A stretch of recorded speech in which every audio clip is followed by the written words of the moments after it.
ज्ञानाचं प्रतीक असलेल्या डॉक्टर बाबासाहेब आंबेडकरांचे अनेक पुतळे आणि स्मारकं संपूर्ण विश्वात उभारण्यात आलीत. मात्र उल्हासनगर शहरामध्ये बाबासाहेबांचा पूर्ण कृतीपुतळा ज्या जागेत उभारण्यात आलाय त्याला गेल्या अनेक महिन्यांपासून विरोध होतोय. का होतोय विरोध? कुठे उभारण्यात आलाय हा पुतळा? इतका विरोध का त्याला होतोय? त्याचं कारणही तसंच आहे. उल्हासनगरच्या शांतीनगर परिसरात असलेल्या स्मशानभूमीत बाबासाहेबांचा पुतळा उभारण्यात आलाय. विशेष म्हणजे उल्हासनगर महापालिकेच्या मालकीची ही स्मशानभूमी आहे. स्मशानभूमी ही बाबासाहेबांचा पुतळा उभारण्याची जागा असू शकते का, असा सवाल गेल्या अनेक महिन्यांपासून सामाजिक कार्यकर्ते प्रशासनाला विचारत आहेत. आता तर हा पुतळा हटवण्यासाठी सामाजिक कार्यकर्ते राज अस्रोंडकर बेमुदत उपोषणाला बसलेत. पुतळा बेकायदेशीरपणे उभारण्यात आलाय. पुतळ्यासाठी लोकवर्गणी जमा करण्यात आली. ती कोणाच्या सांगण्यावरून जमा करण्यात आली. पुतळ्याला कोणत्याही शासकीय परवानग्या घेण्यात आलेल्या नाहीत. महापालिकेकडे वारंवार पाठपुरावा करून देखील त्या संदर्भात उत्तरं मिळालेली नाहीत. त्यामुळे आता हा पुतळा सन्मानपूर्वक या जागेतून हटवण्यासाठी आपण बेमुदत उपोषण सुरू केल्याचं राज यांनी सांगितलं.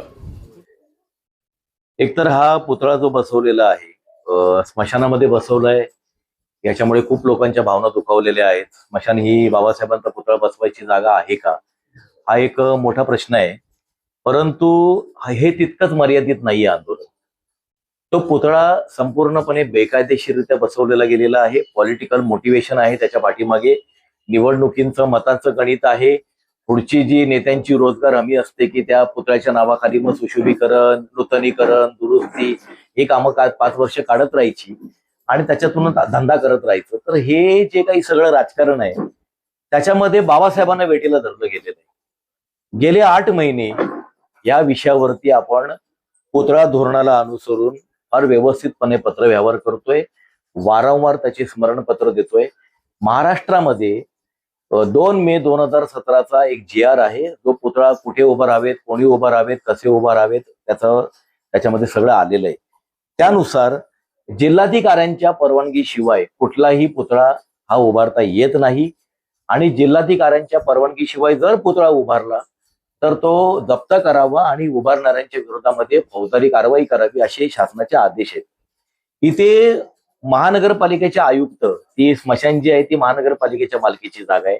त्यांच्या डोळ्यासमोर तिथे चबुतरा उभारला जातो, बेकायदेशीर पुतळा उभारला जातो आणि त्याचं एक स्टोरी बनवून समर्थन करतात की तिथे शवदाहिनीचं काम करायचं होतं, ते अडवलं गेलं होतं, त्यामुळे मग लोकांची मागणी होती, लोकप्रतिनिधींनी मध्यस्थी केली. हे कोण लोकप्रतिनिधी आहेत? ते आयुक्त मॅडम सांगायला तयार नाहीत.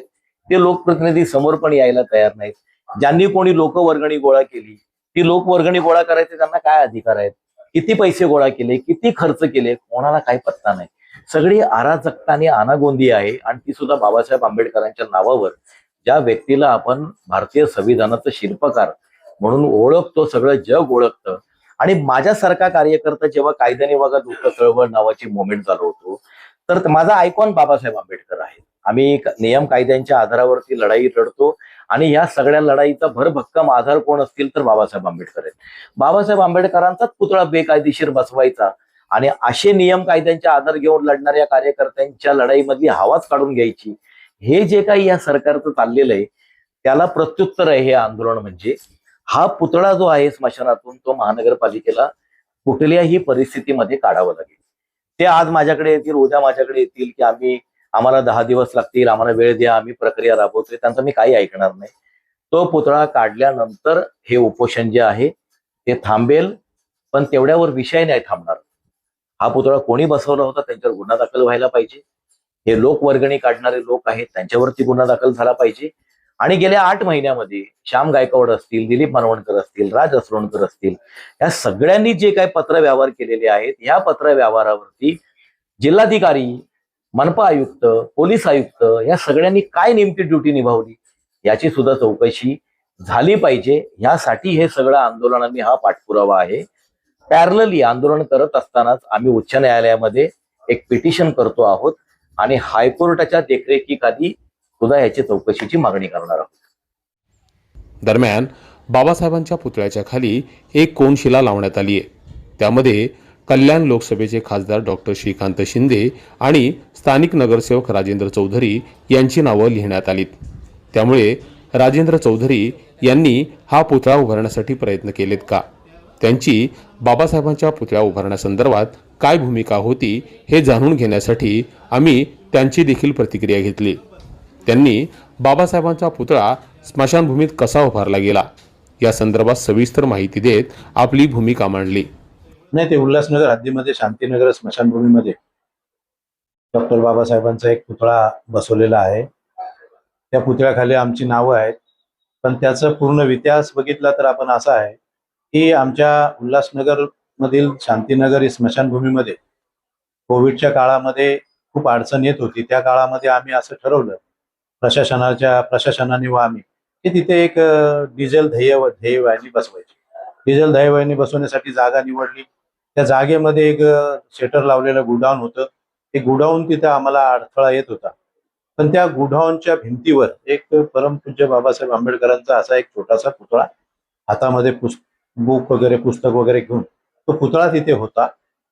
तो पुतळा आम्ही ते तोडण्यामध्ये तो पुतळा निष्कर्षित होत होता म्हणून तिथल्या स्थानिक लोक एकत्र आली. त्यांनी त्याला विरोध केला. मग आम्हाला त्यांची अशी मागणी होती की तुम्ही इथे छोटासा बाबासाहेबांचा पुतळा बसवा. आम्ही त्यांना सांगितलं की आम्ही असा कुठला पुतळा वगैरे बसवणार नाही, परंतु ते बसवण्याचं काम आहे ते तुमचं आहे, ते तुम्ही करा. आणि हे काम जे आहे बाबासाहेबांचा पुतळा हे शांतीनगर स्मशानभूमीमध्ये ध्येयवाहिनी बसवायचा ते काम केलं तर तेही लोकांच्या फायद्यासाठी आणि लोकांसाठी आहे. आणि बाबासाहेबांनी लोकांसाठी खूप काही केलंय. बाबासाहेबांचा आदर्श डोळ्यासमोर ठेवून तुम्हीही ते आम्हाला करू द्या. त्यांनी त्याला मंजुरी दिली आणि त्यांनी तिकडे बाजूला पुतळा बसवायचं ठरवलं. मग त्या काळामध्ये त्यांनी बाजूला तिथे पुतळा बसवला आणि तो त्यांनी खर्चाने बसवला. त्याच्यावर त्यांनी सांगितलं आमचं तुमच्यावर प्रेम आहे, तुमचं आमचं एक वेगळे संबंध आहेत. तुम्ही त्या प्रभागातले नगरसेवक आहेत. खासदार साहेब नेहमी विकासाची कामं करतायत. या स्मशानभूमीमध्ये पण खासदार साहेबांनी खूप विकास निधी दिला काम करण्यासाठी, म्हणून त्यांचंही पण आम्ही नाव टाकतो.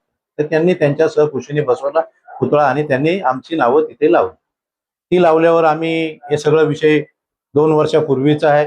2 वर्षानंतर आता काही त्या विषयावर कोणी हात घातला असेल, कोणाला असं वाटलं असेल की परमपूज्य बाबासाहेब आंबेडकरांच्या पुतळा लावल्याने विटंबना होत असेल, तर आमचं त्यामध्ये स्पष्ट मत आहे की ह्याच्यावर महापालिकेची प्रॉपर्टी आहे.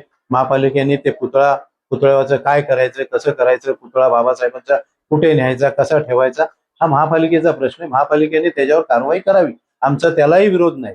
परंतु तिथल्या स्थानिक लोकांचं म्हणणं आहे की आम्ही बाबासाहेबांचे अनुयायी आहेत, बाबासाहेबांचं आमच्यासाठी काहीतरी केलं आणि म्हणून तो पुतळा आम्ही इथे बसवला. त्याची निगा आम्ही राखतो, त्याची दागदुगी जी होणार नाही, त्याची विटंबना होणार नाही, त्याची खबरदारी आम्ही घेतो, असं तिथल्या लोकांचं म्हणणं आहे. हा एकत्रित असा प्रकार इथे झालेला आहे. त्यामध्ये कोणी उपोषणाला बसले असतील, त्यांची काय मागणी असेल, त्यामध्ये आम्हाला काही त्याच्यामध्ये ऑब्जेक्शन नाही, काही त्याच्यामध्ये आम्हाला त्रास नाही. त्यांची मागणी त्यांच्या पद्धतीने बरोबर आहे, यांची मागणी यांच्या पद्धतीने बरोबर आहे. निर्णय महापालिकेने घ्यावा, आमचं कुठलंही म्हणणं नाही. दरम्यान आता सामाजिक कार्यकर्ते राजस रोडकर यांच्या पुतळा हटवण्यासाठीच्या बेमुदत उपोषणानंतर महापालिका प्रशासन, जिल्हाधिकारी काय भूमिका घेत आहे याकडे सगळ्यांचं लक्ष लागून राहिलंय.